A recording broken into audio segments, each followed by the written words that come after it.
Merci beaucoup. Ce que je vous propose, c'est on va enchaîner avec la table ronde, et puis on prendra une série de questions à l'issue de la table ronde. Je vous invite, pour les participants et pour Dominique, qui va animer cette table ronde, à vous installer sur les sièges.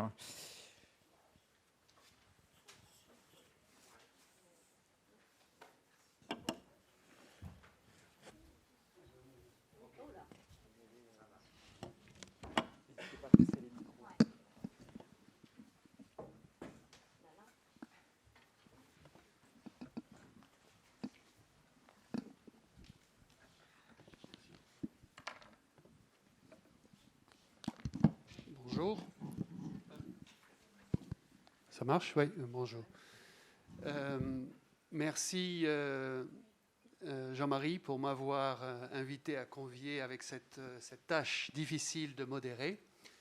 Je m'appelle Dominique Ducrest, je suis ni patient, ni médecin, ni expert de la télésanté ou de la e-santé. Vous vous demandez peut-être pourquoi je suis là. La seule raison pour laquelle je suis là, c'est que j'ai une passion folle pour la peau et pour les malades.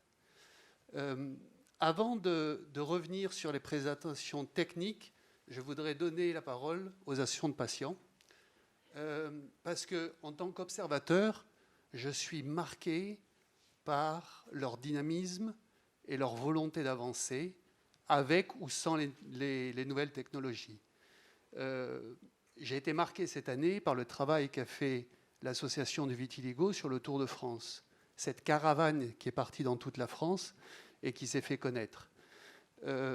Quand je regarde le travail que fait l'Association française de l'eczéma, je suis aussi très étonné du dynamisme qui est en place et de l'utilisation qu'ils font des nouvelles technologies. Donc ma question, c'est en quoi les masterclass que vous faites, les lives qui ont été créés au moment du Covid sur Instagram, en quoi ces initiatives qui sont tournées autour des nouvelles technologies peuvent aider d'une part l'accès au traitement et peut-être un deuxième bénéfice, démystifier les pathologies vis-à-vis des non-malades. Donc merci.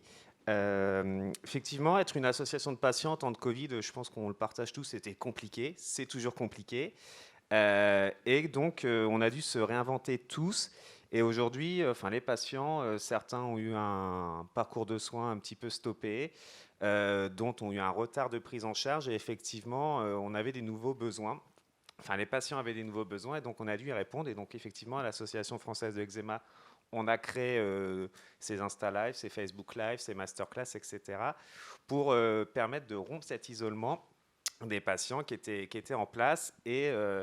Et du coup, ça nous a permis, nous aussi, à l'association, finalement, de communiquer sur la maladie au plus grand public, puisque le digital, ça nous a aidé à nous développer et à faire voir, du coup, que les gens n'étaient pas seuls et accompagner le plus de malades qu'on avait, en fait, avant ces outils digitaux qu'on a développés. Et lors de ces événements, ce sont des malades qui participent ou il y a également le grand public qui vient pour s'informer ou autre? Eh bien, les deux. On a et des malades on a eu là pour notamment par exemple des coachs sportifs pour du renforcement musculaire pendant le confinement. Donc ça implique et des malades et du grand public en fait. Moi, je trouve que, en ce qui me concerne, et l'œil que j'ai sur ces actions, c'est fantastique parce que voilà comment des nouvelles technologies, comme on dit ce terme générique, permet de travailler à l'accès, parce que c'est un mot dont on a entendu parler par tous les orateurs aujourd'hui. On sait l'accès aux soins est sous-développé, donc on aide à l'accès aux soins et aussi on démystifie par rapport aux malades. Je vous remercie pour cette réponse. Jean-Marie, vous avez quelque chose peut-être à rajouter par rapport... Non, ok. Docteur Duong, la télédermatologie et la télémédecine a beaucoup augmenté suite au Covid. Quelles évolutions, qu'est-ce que vous voyez qui peut se passer autour de cette spécialité, de cette technique? La télédermato, effectivement, c'est finalement l'utilisation des photographies pour faire des diagnostics à distance. Et vous savez que la dermatologie est une spécialité assez visuelle. Donc, indépendamment de faire effectivement de la téléconsultation, ce que vous avez peut-être expérimenté chacun d'entre vous en tant que patient, la télédermato permet aussi sur des images en fait de faire le diagnostic. Et c'est vrai qu'en termes de, on va dire, fonctionnalité, c'est quelque chose d'assez extraordinaire parce que ça permet effectivement de pouvoir donner un premier diagnostic, indépendamment, d'ailleurs après l'étape d'après, c'est effectivement l'utilisation de l'intelligence artificielle, mais de donner un diagnostic. Néanmoins, la pratique des dermatologues avant la Covid, de la télédermatologie, était essentiellement une pratique informelle de la télexpertise. Pendant la Covid, comme tous les médecins qui ont dû en fait répondre à la continuité des soins, eh bien, la téléconsultation, alors qu'on avait tout le cadre légal, la téléconsultation a fait un gros boom, et donc tous les médecins se sont mis à faire de la téléconsultation en dermatologie, en délaissant un peu plus la téléexpertise, parce que la téléexpertise, c'était plus informel, plus complexe à organiser en termes d'organisation avec les professionnels. Alors, aujourd'hui, effectivement, en 2021, au point de vue de la téléconsultation, on voit que les dermatologues se sont emparés de cet outil-là dans certains types de pathologies pour justement suivre leurs patients différemment parce que ça pouvait avoir un intérêt pour le patient. Je pense que vous, en tant que patient, quand vous avez une affection chronique qui nécessite un suivi répété, ça peut avoir effectivement un certain intérêt, quand vous connaissez bien votre patient, quand vous connaissez bien votre médecin, de pouvoir communiquer comme ça avec lui et de pouvoir justement sur des suivis de pathologies chroniques s'inscrire dans la téléconsultation. Concernant la primo-consultation, ça devient compliqué parce que vous avez vu les chiffres que vous a montré le professeur Dupin. Ce n'est pas avec les 3185 dermatologues et les 93 internes formés par an qu'on va faire plus de téléconsultation.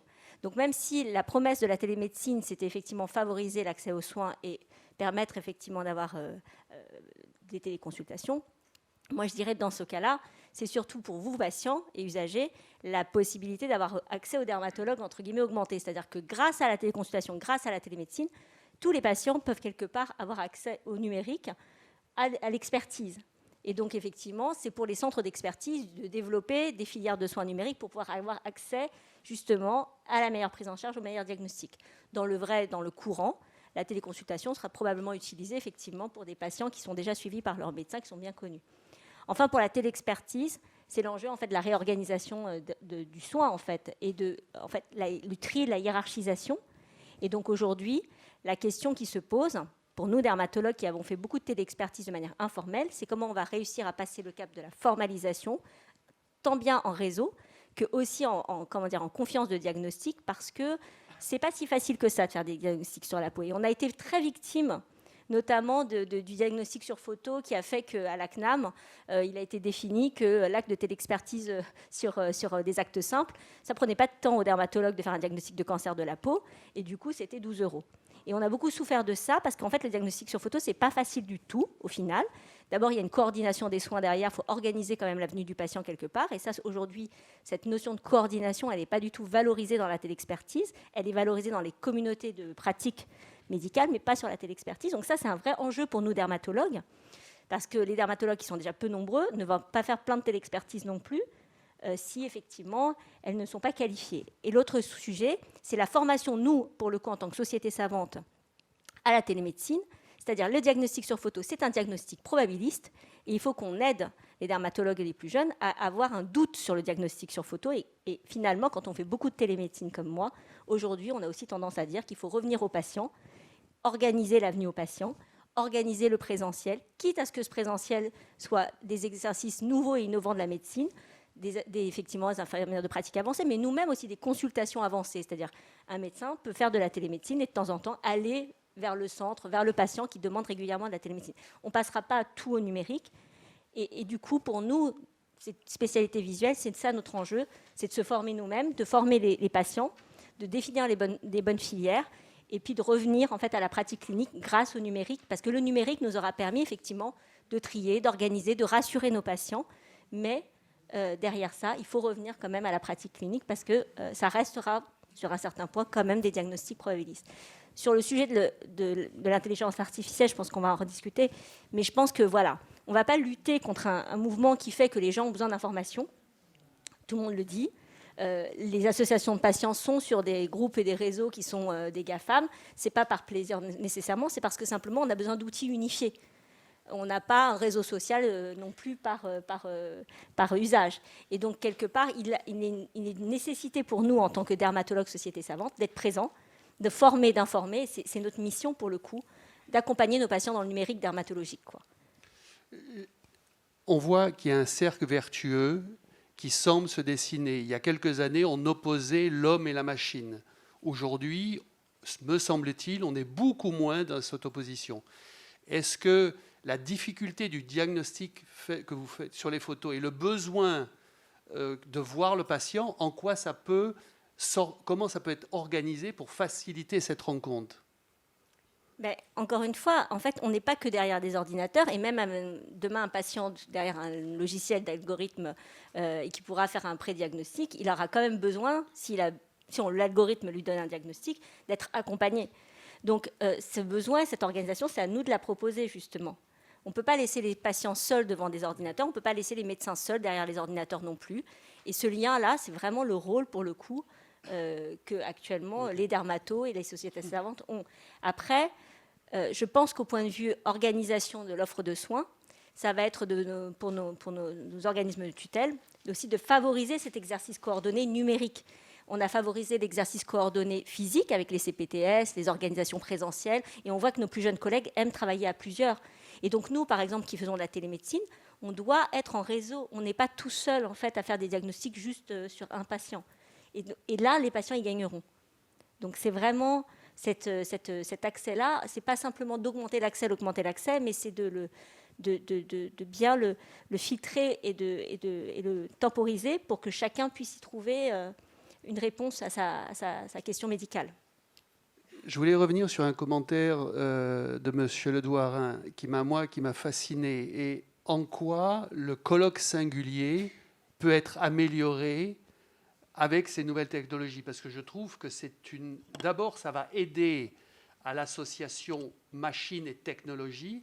Mais avant de vous poser une question, M. Ledouarin, je voudrais revenir à vous, docteur. Est-ce que vous partagez cet avis que le colloque singulier peut reprendre une certaine force, une certaine dynamique dans ces téléconsultations? Et après, j'aurai la même question pour l'association de patients. Est-ce que de l'association de patients, est-ce que les patients vous disent ça? D'abord vous, docteur. Le problème, c'est que si on n'a pas beaucoup de temps, ce n'est pas simplement d'être derrière un ordinateur qui va favoriser la relation de la consultation. Vous savez bien qu'aujourd'hui, tout est informatisé, tout est numérique. Donc, c'est vrai qu'on peut se demander si voir un patient en consultation derrière un ordinateur, c'est facile ou pas dans la relation. Je pense que là où le colloque qui se réinstaure, c'est qu'on a des moyens aujourd'hui, grâce aux nouvelles technologies, et notamment l'espace numérique patient bientôt, la communication avec les professionnels, de communiquer différemment avec nos patients. Et c'est aussi ça, en fait, le colloque singulier. Ce n'est pas simplement l'espace de soins du moment de la consultation, c'est le après-consultation, en fait, vous voyez, où possiblement, on a la possibilité de réintervenir et de réaccéder à son professionnel. Alors attention, dans une journée, il n'y a que 24 heures et on ne peut pas, vous voyez, passer notre temps non plus à effectivement répondre à des mails. Mais encore une fois, on se rend compte que c'est la possibilité qui rassure les patients et les médecins dans l'autre sens aussi. C'est-à-dire que le fait de pouvoir communiquer avec son patient même après la consultation prolonge finalement ce moment très contraint qui est les 15, 20 minutes, 30 minutes d'une consultation classique. Et est-ce que les patients pourraient être moins timides au travers d'une interface numérique que quand il est en face à face avec son médecin? Est-ce qu'il serait plus à même à dire plus de choses? Alors là, je pense que ça dépendra de chaque patient. C'est une question piège. Après, je pense que effectivement, ça rend bien utile tous ces nouveaux services pour les patients. Ça permet d'augmenter leur prise en charge, d'éviter ce que moi j'appelle la fameuse errance thérapeutique. Après, je pense qu'il y a quand même besoin d'une relation soignant-soigné et on a besoin effectivement de voir, je rejoins ce qui était dit et ça me rassure un petit peu, le présentiel. On a besoin de voir nos professionnels de santé pour pas un petit peu finalement déshumaniser cette relation en fait à travers le digital.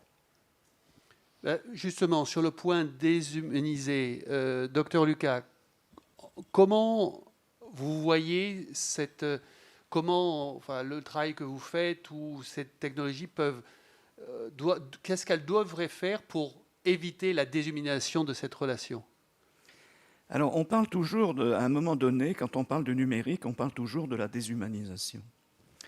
En réalité, moi, je prends un exemple qui est celui, justement, encore qu'on a connu pendant la pandémie, la phase dure de la pandémie, quand nous étions confinés.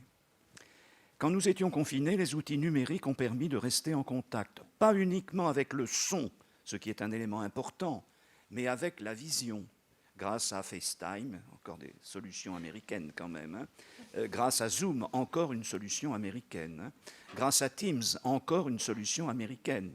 Il faut attirer l'attention sur ce point-là. Mais néanmoins, on ne peut pas dire que ça a déshumanisé la relation.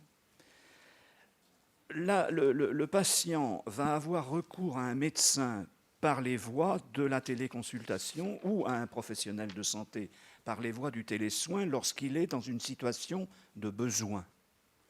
Ou bien son médecin traitant, ou en l'occurrence son dermatologue, son cardiologue, son neurologue, sont disponibles. Et à ce moment-là, il va pouvoir les contacter. Mais s'ils ne sont pas disponibles et qu'il ne peut pas les contacter, qu'est-ce qui lui reste comme recours ? C'est finalement d'aller au service d'accueil des établissements, d'aller dans les hôpitaux ou d'appeler SOS Médecins. Mais quand il appelle SOS Médecins, il va passer beaucoup de temps, parfois à attendre, hein, parfois plusieurs heures. Et quand il va aller dans les hôpitaux, au service porte des hôpitaux, on dit au service des urgences, le patient, il sait bien que ce n'est pas une urgence, enfin il sait bien, il pense bien que ce n'est pas une urgence, mais il a une inquiétude. Et par conséquent, il va à ce moment-là se retourner vers des plateformes de téléconsultation offertes, si je puis dire, du coup par des sociétés marchandes qui se font rémunérer pour avoir un premier avis. Il faut voir les choses de cette façon-là, c'est pour avoir un premier avis. Donc je ne crois pas, pour revenir à votre question, que tout cela déshumanise la relation.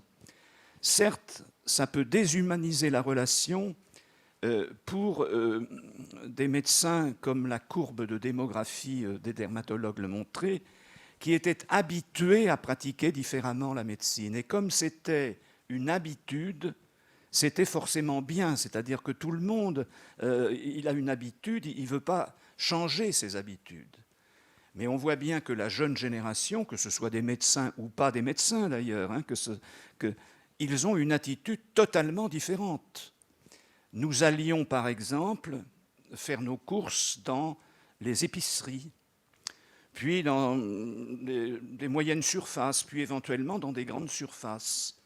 Moi, je vois mes fils, ils font leurs courses par Internet.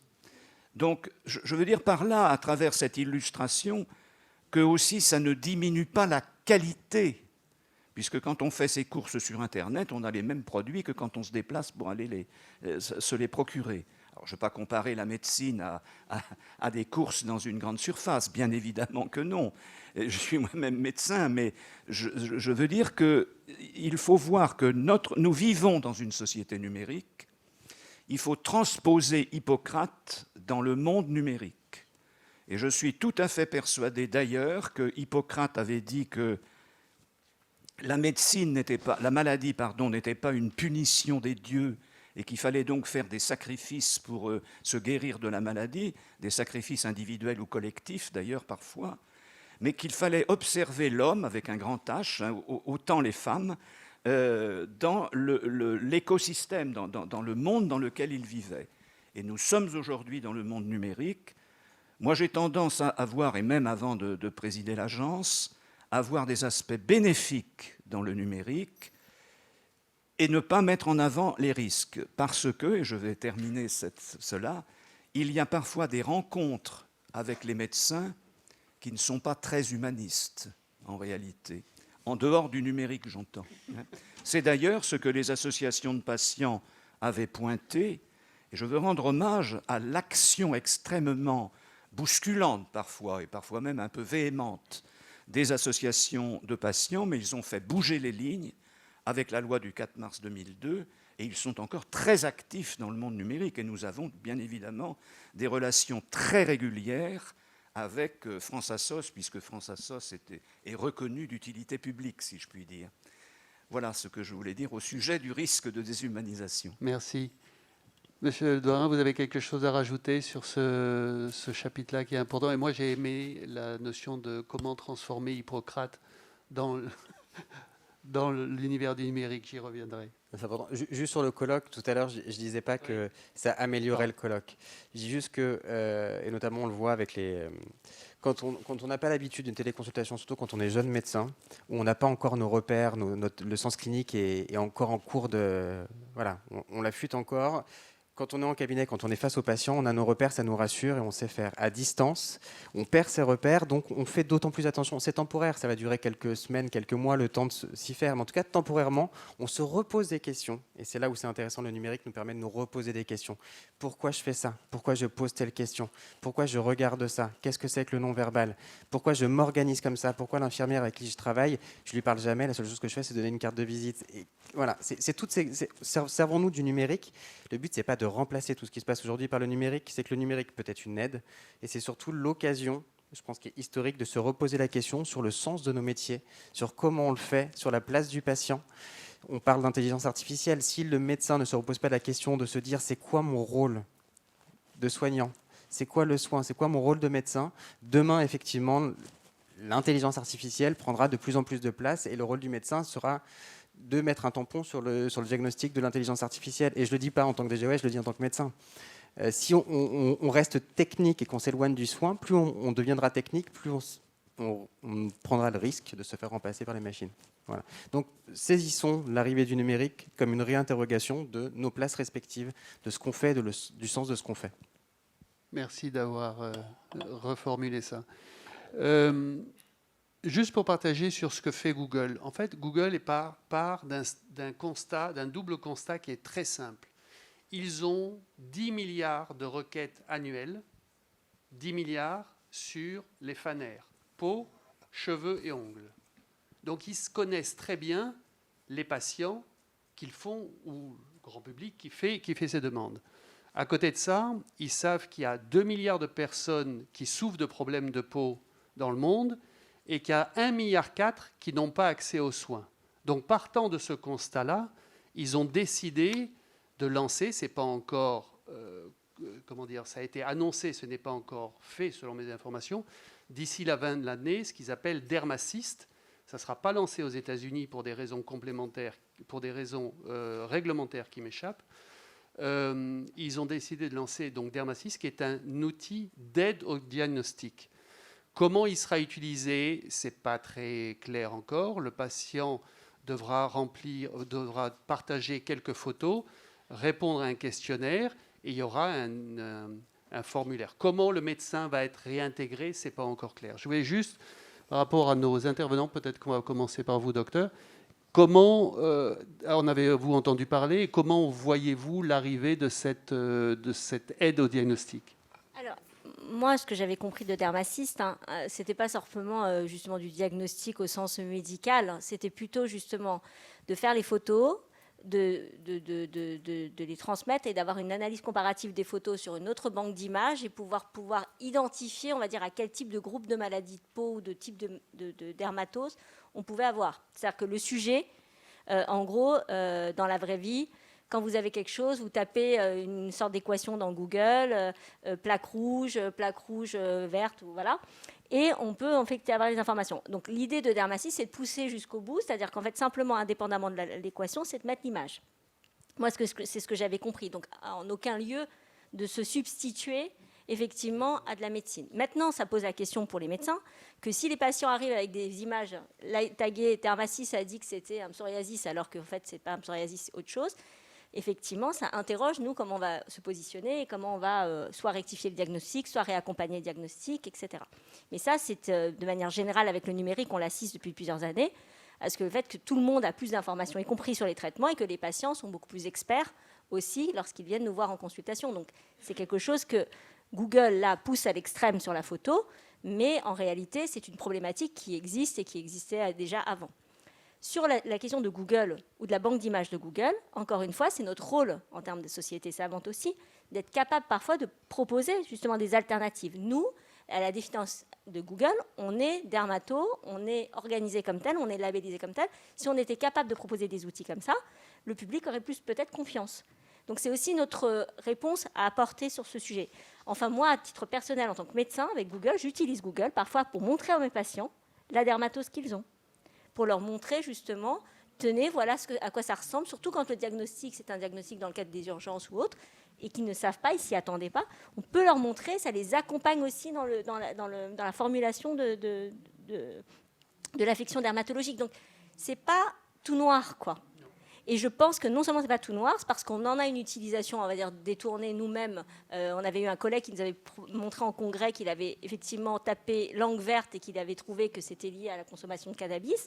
Il en avait fait un petit poster à notre congrès de dermato en disant, voilà, on peut trouver aussi, nous, à titre de médecin, des informations par la banque Google Images. Donc, ce n'est pas tout noir. La banque Google Images, elle est intéressante de ce point de vue. L'exploitation de la Google Images pour le grand public, à savoir de pouvoir paralléliser des photos prises de manière native et des photos dans la banque d'images en ayant effectivement un diagnostic pour pouvoir peut-être améliorer la banque d'images. Voilà, c'est une question ouverte. Et nous, ce qu'on en fait et comment on se comportera, je pense que c'est notre rôle pour le coup de professionnel, d'agence, d'institutionnel, de pouvoir justement remettre les cadres, la bonne pratique, l'éthique au regard de l'utilisation de tous ces outils. Mais on va pas lutter contre quelque chose que l'on fait en plus de manière détournée déjà. Merci. Monsieur Le Dorin, sur cette initiative de Google, quel est votre... Alors, il y a deux choses pour moi. Une, effectivement, c'est l'intérêt, tu viens de vous en parliez, de l'intérêt de ces algorithmes, ces outils d'orientation ou d'aide pour les médecins, qui sont autre chose que la télésanté tout à l'heure où il y a un professionnel de santé derrière. Là, c'est des applications, c'est l'autre champ du numérique, de dispositifs médicaux qui aident les patients, soit à adapter leur dose de traitement parfois sur certaines pathologies, soit qui vont préorienter ou les aider. On avait développé pendant le Covid avec des experts, donc là c'était français, une application qui s'appelait Mes conseils Covid, qui permettait, alors pas aux patients mais aux citoyens, en fonction de son profil, d'avoir des conseils sur comment s'adapter, comment adapter sa vie quotidienne en fonction de son profil, s'il lui était fragile ou non, s'il vivait avec des personnes fragiles, en fonction de son métier, d'avoir la doctrine qui était quand même assez complexe à un moment donné, de pouvoir la digérer. Donc il y a des intérêts, il y a des avantages. La question c'est après effectivement le rôle du soignant, comment je me positionne quand le patient arrive en disant, et ça on l'a tous eu, Google m'a dit que j'avais ça, merci de me donner tel traitement. Maintenant je vais peut-être vous examiner d'abord et voir un peu ce qui se passe avant de vous prescrire ce que vous avez, l'autodiagnostic que vous êtes fait sur Google. Donc ça pose cette question-là. Et ça pose surtout la question de quelle place, quelle autonomie de la France, des bases de données et de cette défiance qu'on peut avoir en France sur moi, je donne mes données à la Caisse nationale d'assurance maladie ou à autre et j'ai très peur des données, ce qu'elles font. J'ai cet avis-là, j'ai très peur, mais en même temps, 2 minutes après, je vais sur Google, je tape « j'ai tel âge, je suis un homme, j'habite à tel endroit, telle rue, j'ai mal à ça, qu'est-ce que c'est ?» Donc c'est-à-dire que je balance à Google, Facebook, etc. un nombre de données hallucinantes de santé, mais de l'autre côté, je me méfie de choses qui sont pourtant beaucoup plus sécurisées et qui nous aideraient beaucoup plus et qui sécuriseraient beaucoup plus moi. Donc c'est tout ça qu'il faut qu'on intègre et qu'on discute et les questions d'autonomie et qu'on accompagne. Ouais. Parce que la donnée, la photo, quand je compare sur Google, si je vais sur Google que je mets la photo pour que ça compare, Google il va la garder la photo. Bien sûr. Et tout ce qui est mis sur les réseaux sociaux, bien sûr, est gardé par ces gens. Docteur Lucas, quel est vos points de vue parce qu'il y a plein de choses. Mais d'abord sur l'application et après on verra sur la paranoïa que les gens, les patients, à tort ou raison, peuvent avoir.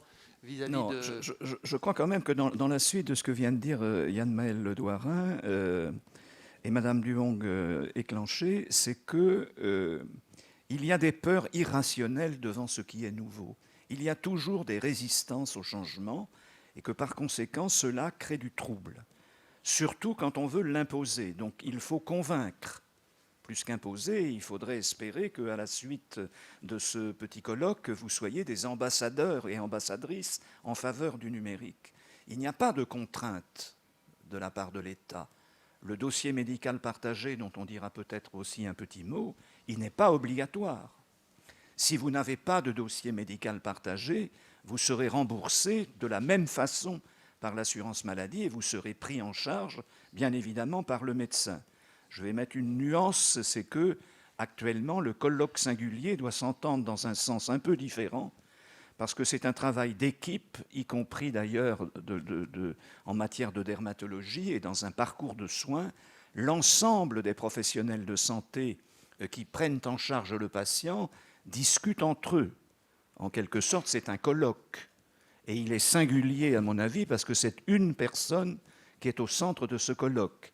Il est tout à fait exceptionnel que quand on discute avec quelqu'un, seul à seul, on dit on est en train de faire un colloque. C'est en fait un dialogue singulier, si on veut. Mais le colloque, moi, je l'interprète différemment. Je crois que tout pays a une âme, enfin, a une façon d'être, une façon de vivre. Par conséquent, je ne trouve pas qu'en matière de santé, l'American Way of Life est une bonne chose. Parce qu'on s'identifie dans le système de santé américain avec sa carte bancaire, on s'identifie dans le système de soins français avec sa carte vitale.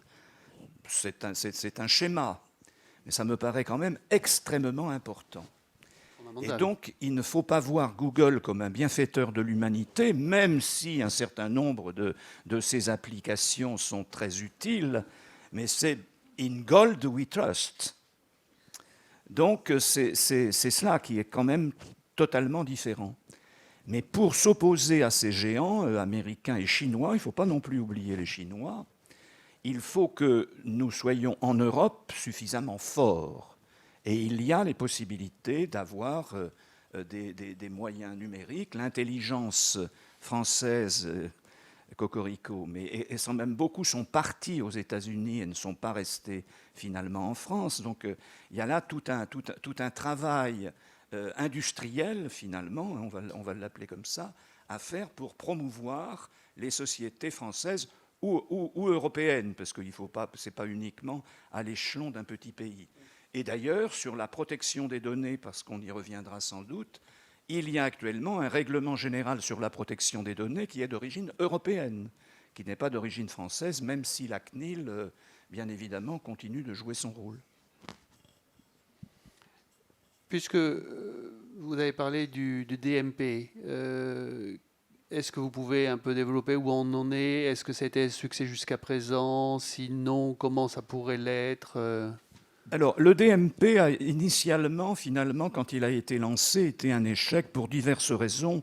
C'est que beaucoup de citoyens français, des médecins, des patients, des citoyens, finalement se disaient « mais qu'est-ce que c'est que ce machin-là » D'autant qu'à l'époque, il avait été question que le patient serait moins bien remboursé s'il n'avait pas un DMP. Le DMP était finalement conçu comme un moyen de régulation médico-économique pour éviter le nomadisme médical. C'était une erreur politique de toute évidence, puisque les associations de patients ont dit à ce moment-là, mais c'est totalement invraisemblable, il y a eu un chambard terrible, d'autant que des patients pouvaient garder pour eux un certain nombre d'informations sans nécessairement vouloir les partager avec tout le monde. Le dossier médical personnel, puisqu'il s'appelait comme ça à l'époque, a vécu de ce péché originel, finalement. Et c'est pour ça qu'il ne s'est pas développé. La situation actuellement a totalement changé, parce que d'abord, la culture du numérique s'est quand même développée dans la société, et qu'actuellement, comme je l'ai dit tout à l'heure, qu'un patient ait un DMP ou n'ait pas de DMP, il est remboursé identiquement par l'assurance maladie. Qu'est-ce que c'est que le DMP ? Il est versé dans le dossier médical par un professionnel de santé ou par le patient lui-même d'ailleurs, avec la nouvelle configuration, un compte-rendu d'un examen. À chaque fois qu'un document est versé dans le DMP, le patient est notifié que quelqu'un a accédé à son DMP puisqu'un nouveau document a été mis.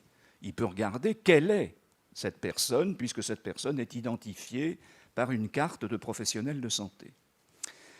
Si c'est une personne qui a accédé au DMP alors qu'elle n'y était pas autorisée, on dit habilitée par le patient le sait immédiatement.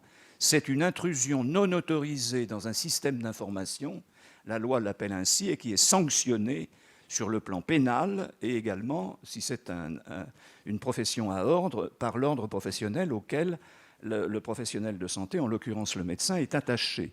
Il y a donc bien, le patient a désormais la main complète sur les échanges et les partages de données de santé via le DMP. Par conséquent, la crainte qu'il y a que des informations puissent être diffusées de façon inappropriée, qu'il puisse y avoir des intrusions malveillantes, Et on met tout le temps à ce moment-là les compagnies d'assurance. Les compagnies d'assurance ne peuvent pas avoir accès en tant que compagnie. Et si c'est un médecin d'une compagnie d'assurance qui y a accédé, le citoyen en sera immédiatement informé puisqu'il saura qui c'est. Il pourra donc demander des comptes et qu'on lui rende des comptes. Donc il faut quand même supprimer ce fantasme, enfin militer pour donner de bonnes informations. Parce qu'en matière de numérique, il y a également beaucoup de fake news qui circulent. Donc voilà un premier point. Le deuxième point, c'est que la CNIL, j'en ai pas parlé tout à l'heure parce que je pensais que la CNIL serait peut-être là, mais la CNIL veille de façon jalouse et très, très pointilleuse sur les partages de données de santé. Et donc les données qui sont partagées sont conformes à la loi, ou au sein d'une équipe de soins, les données sont partagées entre tous les membres de cette équipe de soins. Comme c'est d'ailleurs, mon cher confrère, Monsieur le Président, le cas dans un service de dermatologie hospitalier. Les infirmières du service de dermatologie hospitalière, elles ont accès, bien évidemment, aux données. Donc pourquoi est-ce que dans une équipe de soins du monde ambulatoire, les infirmières ou infirmiers, en particulier s'ils sont en pratique avancée, n'auraient pas accès aux données, à la condition, bien évidemment, que le patient le sache. Et puis enfin, le dossier partagé, dossier médical partagé, est hébergé dans des conditions de très grande sécurité, comme l'est d'ailleurs le dossier pharmaceutique. Et il n'y a jamais eu de hacker qui soit pénétré, qui ait pénétré finalement dans ces bases de données, alors qu'on sait bien que la PHP, par exemple, a été un peu paralysée pendant quelque temps parce qu'un hacker avait pénétré dans le système d'information de la PHP. Donc il faut vraiment que les craintes que l'on peut comprendre, soient levées. Et la grande crainte, en fait, la grande crainte qu'il y a, c'est celle de la discrimination qui pourrait être faite. Et malheureusement, il peut y avoir des discriminations qui peuvent être faites. À l'époque historique du DMP, c'était la séropositivité au VIH, et que bien évidemment, là encore, des associations de patients se sont battues et ont gagné pour que certaines informations estimées sensibles puissent être masquées par le patient qui les détient, afin qu'il ne puisse les démasquer qu'en fonction des personnes même qui constituent son équipe de soins. Ce qui n'existe pas d'ailleurs dans les services d'information des établissements, puisque le dossier, il est partagé. Voilà, je ne sais pas si mes propos ont été assez clairs, mais il faut vraiment lever vraiment... Alors, il ne faut pas être un bisounours non plus, mais enfin, il y a moins de risques à avoir un DMP que d'aller taper dans Google langue verte, puisque immédiatement le monde entier, s'il s'en donne un peu les moyens, finira par le savoir. Merci. Juste une dernière question, même si on est à court de temps. À quoi ressemblerait le dermatologue augmenté ? Le dermatologue, déjà, ils ne sont pas très nombreux, les dermatologues, comme l'a dit le professeur Dupin. Donc, le dermatologue augmenté, c'est un dermatologue qui aura pris en fait, mesure de tout ce qu'il a aujourd'hui comme outil et comme technologie possible pour justement étendre son soin, étendre son accès, étendre sa connaissance, étendre la connaissance dont il fait bénéficier aussi les patients.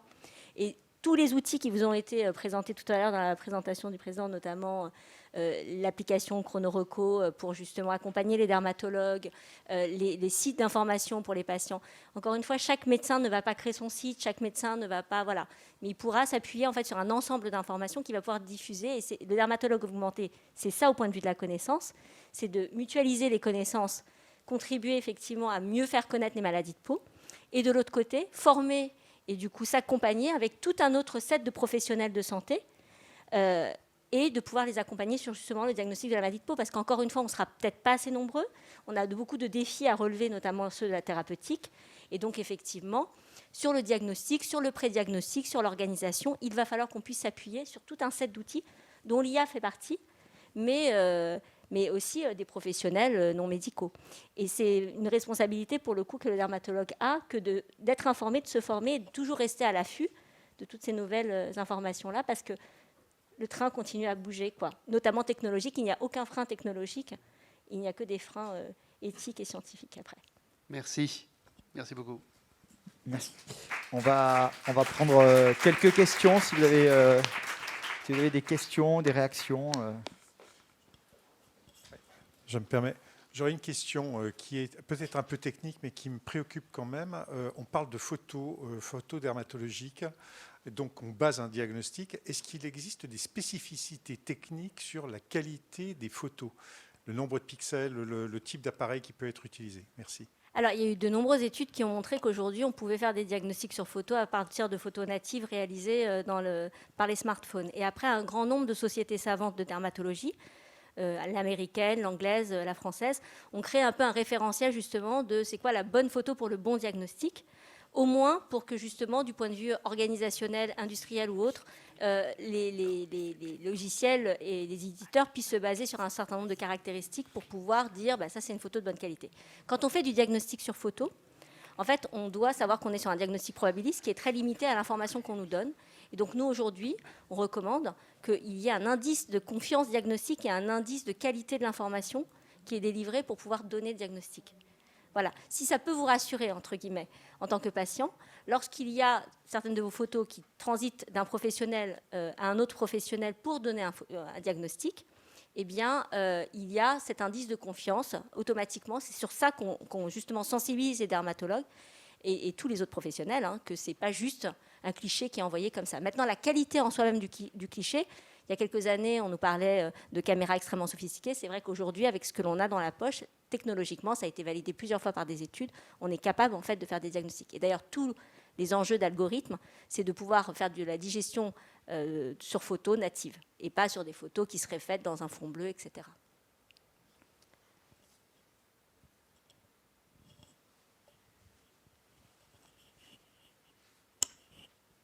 Alors, moi, c'est une remarque. Donc, je fais partie de l'Association des enfants de la Lune. Et par ailleurs, je suis enseignante à l'université. Et quand on parle quand on parle de rapport à l'humain, nous, on a vraiment vu la différence avec nos étudiants, qu'on a regardé en distanciel pendant près de 2 ans. On les retrouve cette année. Et ceux qu'on ne connaissait pas, quand on a eu des promos qu'en distanciel, le rapport n'était pas du tout le même, parce qu'il y a un rapport affectif à l'enseignement. Et je pense qu'on peut faire le parallèle avec le rapport affectif avec le médecin. Et quand on a un médecin qui nous explique et qui nous donne un diagnostic sur une maladie qu'on a du mal à comprendre, surtout quand l'enfant est petit et qu'on ne voit pas la maladie, on accepte ce qu'il nous dit parce qu'on a confiance en ce médecin. Et ce sera extrêmement difficile d'avoir confiance si on voit, alors la première fois, on le voit pour de vrai, en présentiel, et si les consultations passent à distance, est-ce qu'on va garder cette même confiance ou se dire finalement ce médecin, parce que faire ses courses, je comprends, même si parfois on a des légumes pourris, on arrive à faire ses courses parce qu'on n'a pas de rapport affectif avec le supermarché. Mais ce rapport affectif est important avec le médecin et il ne faut pas l'oublier. Et si c'est pour un suivi simple, pourquoi pas? Mais dans un suivi qui peut être plus compliqué, l'enfant va être content. Moi, je vois ma fille qui a 12 ans. Elle sera très contente de ne plus aller à Necker tous les 3 mois. Bien au contraire. En revanche, peut-être qu'elle va oublier ou plus prendre en considération ce que lui dit le médecin. Donc, il faut faire attention à ça. Ce n'est pas la décision seule du médecin, en fait, de faire le suivi à distance. C'est ce qu'on a dit. C'est-à-dire qu'encore une fois, ça peut aussi être à la demande du patient de pouvoir alterner les suivis, notamment pour ne pas avoir à se déplacer un certain nombre de fois ou de pouvoir avoir accès à des horaires qui seront peut-être plus flexibles. C'est pas... encore une fois, quand on dit le suivi, c'est pas nous qui allons dire, voilà, tel patient, tel patient, tel patient. Maintenant, on ne fait que du télésuivi, on le fait qu'en téléconsultation. C'est une discussion notamment avec certains patients de savoir si, en fait, eux, dans le cadre de leur prise en charge, dans le cadre de leur affection dermatologique, ils peuvent ou pas, effectivement, être vus un certain nombre de fois en présentiel et un autre nombre de fois en distanciel, notamment pour leur confort. Et en plus de ça, peut-être aussi pour faire intervenir d'autres professionnels. La relation médicale, elle peut aussi être l'infirmière qui va les rappeler. Enfin, il peut y avoir d'autres... Encore une fois, il y a d'autres manières en fait, d'exercer et c'est ça que nous apporte le numérique. Et donc, c'est quelque chose qu'il va falloir qu'on fasse et qu'on réfléchisse, évidemment, avec la demande aussi des patients. Il y a beaucoup de patients en orthopédie, lorsqu'ils sont en post-op, qui n'ont pas forcément, alors qu'ils ont un suivi à vie pour une prothèse de hanche, envie de se déplacer une fois par an ou tous les 18 mois en centre hospitalier, encore plus s'ils ont déménagé dans une autre ville. Donc, c'est sur ça que, dans ces cas-là, c'est intéressant de pouvoir justement enclencher une autre manière de faire sa pratique médicale. Mais évidemment, il ne s'agit pas de remplacer. Encore une fois, si vous avez accès à Necker en tant que patient, c'est encore mieux quand on a effectivement la possibilité d'avoir des réseaux et de téléconsultation, parce qu'un patient, par exemple, qui aurait un diagnostic qui a été fait dans une zone sous-dense et qui aurait aujourd'hui besoin de l'accès de l'expertise, ne serait-ce que par les photos, pourrait avoir un accès en RCP notamment à des experts, et ensuite pourrait avoir une première consultation, notamment de prise de contact avec une équipe surspécialisée. On le voit en obstétrique, dans des maladies très, très, très difficiles, où il y a effectivement des questions d'enjeu de vitesse par rapport au diagnostic prénatal, la prise en charge. Ça peut être aussi une utilisation, pour le coup, extrêmement performante de la télé, enfin, du numérique. L'accès rapide, en fait, à l'expertise, et aussi, derrière ça, où que l'on soit quelque part en France, de savoir qu'on peut avoir les meilleurs au même moment, au bon moment, quoi. Mais alors, du coup, se pose la question de l'annonce. Qui fait l'annonce? L'annonce, je pense l'annonce à qu'effectivement... distance, je ne pense pas que ce soit la bonne idée. Je l'ai bien précisé tout à l'heure, le but, c'est vraiment pas de remplacer quoi que ce soit. C'est un outil supplémentaire pour s'organiser différemment et optimiser de chaque côté, aussi bien côté soignant et côté professionnel. C'est comment on améliore les choses. Surtout pas de remplacement du présentiel par du distanciel, ça n'a aucun sens. Et le lien, on a fait au ministère, on a fait pas mal de télétravail. On n'avait qu'une seule envie, c'était de se revoir, parce que le lien, le contact, c'est juste de dire que le à distance n'est pas égal à déshumanisation. Il faut juste bien s'organiser pour continuer à garder ce lien. C'est un lien différent, c'est pas le même. Parfois à distance, ça nous arrange. Parfois en présentiel, c'est d'autres choses qui passent. Parfois on peut t'accompagner. Voilà, c'est toutes ces choses-là qu'il faut repenser le parcours et la façon de se voir. Surtout pas remplacer, on se planterait. Et l'annonce de pathologie grave, clairement pas à distance.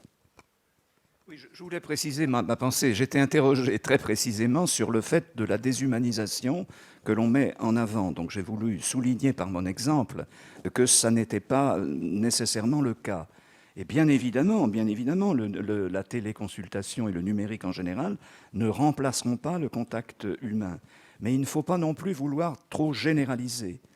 Je prends l'exemple de la psychiatrie, où un certain nombre de patients préfèrent les téléconsultations, où du coup il n'y a pas d'examen physique, préfèrent les téléconsultations à la consultation en présentiel, parce que tout simplement ils restent chez eux et dans leur milieu habituel.